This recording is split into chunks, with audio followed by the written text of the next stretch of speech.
वही भूत प्रेत की बाधा थी। और फिर मेरी मम्मी पे तो खुद देवी भी आती थी। मतलब मेरी मम्मी को क्या नाम है जी आपका? शिवानी दासी। शिवानी जी, आप कहाँ से हैं? मैं देहरादून उत्तराखंड से हूँ। संत रामपाल जी महाराज से नाम दीक्षा आपने कब ली? मैंने 2013 में संत रामपाल जी महाराज जी से नाम दीक्षा ली थी।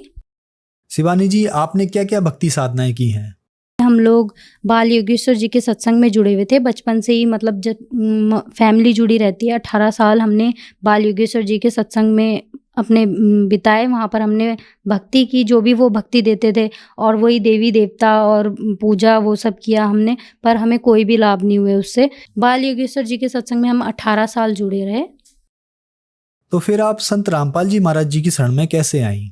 संत रामपाल जी महाराज जी की शरण में आने का ये कारण था कि हम लोग बहुत दुखी थे, और फिर हम लोग मतलब आर्थिक रूप से भी बहुत कमज़ोर हो गए थे, क्योंकि हम लोग के पास पहले बहुत ज़मीन थी। तो मतलब पापा मम्मी लोग सभी बीमार रहते थे, तो उनके कारण हमने अपनी ज़मीन भी बेच दी। फिर ऊपर से ये कि मम्मी जैसे घर में, मतलब मम्मी के क्या होता था, एक दाना होता था, फिर बहुत बड़ी एलर्जी का रूप ले लेता था। उसमें मतलब बहुत ज़्यादा खून निकलने लग जाता था। जितनी हम उसमें दवाई लगाते थे और ज़्यादा वो मतलब बढ़ जाती थी।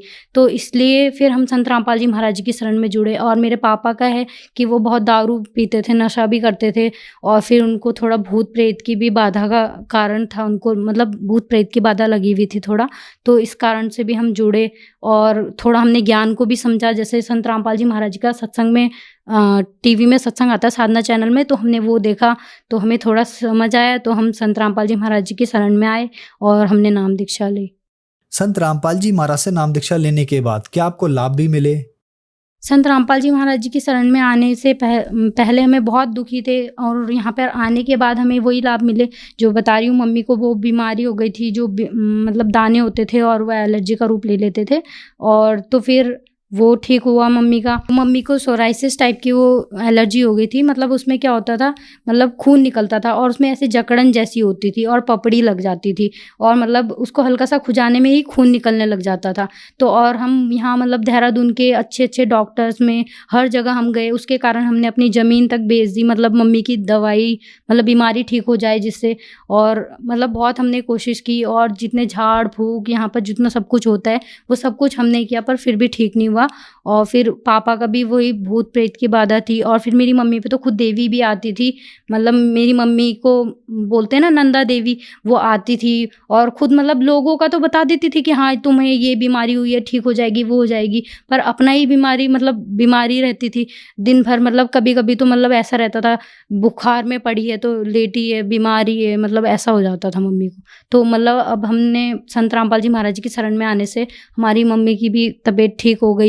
पापा ने नशा छोड़ दिया है, और भूत प्रेत की बाधा तो गुरुजी बोलते, संत रामपाल जी महाराज जी बोलते हैं कि यहाँ नाम लेने से ही हट जाती है, तो वो भी हट गई है। और मैं और मेरा भाई भी अब ठीक ही रहते हैं मतलब, और परमात्मा की दया से हम पे घर भी है, रहने के लिए अच्छा है, सब कुछ सही है। संत रामपाल जी महाराज जी की दया से हमारे पास सब कुछ सही है, और आर्थिक स्थिति भी बहुत मतलब कमज़ोर हो गई थी इतनी, फिर अब उससे भी हम सही हो गए हैं। मतलब संत रामपाल जी महाराज जी की शरण में आने के बाद से ये सब हमें लाभ हुए। शिवानी जी, क्या काम करती हैं आप? मैंने होटल मैनेजमेंट किया हुआ है। शिवानी जी, जैसे कि आपने बताया कि आपने होटल मैनेजमेंट का कोर्स किया हुआ है, आप एक पढ़ी लिखी लड़की हैं। संत रामपाल जी महाराज जी के बारे में कहा जाता है कि उनसे श्रद्धालु अंधश्रद्धा के तहत जुड़ते हैं, क्या ऐसा ही है? नहीं, ऐसा तो बिल्कुल भी नहीं है, क्योंकि संत रामपाल जी महाराज जी हमें सब ज्ञान वेद शास्त्रों के अनुसार ही हमें बताते हैं। जो हमारे 4 वेद और शास्त्र और पुराण और बाइबल है, कुरान है, हर धर्मों की किताबों में आप छाँट के देख लीजिए, ढूँढ के देख लीजिए। जब आपको यकीन ना हो तो गुरुजी हमें हाथ रख रख के उस जगह में दिखाते हैं कि यहाँ पर ये लिखा है, अल्लाह कबीर है, वो बाखबर है, मतलब दिखाई देता है, इंसान की तरह है, उन्होंने इंसान को अपने जैसा बनाया है। तो आपको वो देख के मतलब आपको खुद ही विश्वास हो जाएगा कि संत रामपाल जी महाराज जी का ज्ञान शास्त्रों के अनुसार है। और आजकल तो एजुकेटेड समाज है, सबको मतलब इतनी नॉलेज है, हम तो ऐसे अंधश्रद्धा के तहत जुड़ नहीं सकते, क्योंकि अभी सभी पढ़ा लिखा समाज हो गया, ऐसे तो कौन जुड़ेगा ना। तो इसीलिए हम यहाँ पे जुड़े हैं।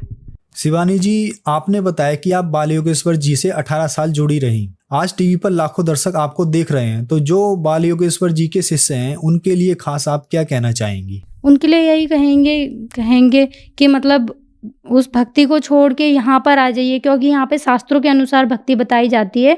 मतलब गुरुजी संत रामपाल जी महाराज जी कुछ भी अपने अनुसार नहीं बताते, सब वेद और शास्त्रों के अनुसार बताते हैं। एक बार अपने वेदों और शास्त्रों को पढ़िए और यहाँ पे संत रामपाल जी महाराज जी की शरण में आइए। तो जो दर्शक आज आपको टीवी पर देख रहे हैं और वो भी संत रामपाल जी महाराज से नाम दीक्षा लेना चाहें तो कैसे ले सकते हैं? संत रामपाल जी महाराज जी की शरण में आने के लिए जो आप मुझे टीवी में देख रहे होंगे, नीचे पीली पट्टी आती है तो उसमें नंबर आ रहे होंगे, उसको आप कॉल कर सकते हो और वहाँ पे आपको बताएंगे कहाँ पर आपका नामदान केंद्र पड़ता है। वहाँ पर जाकर आप नाम दीक्षा लेकर अपना कल्याण कराएं। धन्यवाद जी।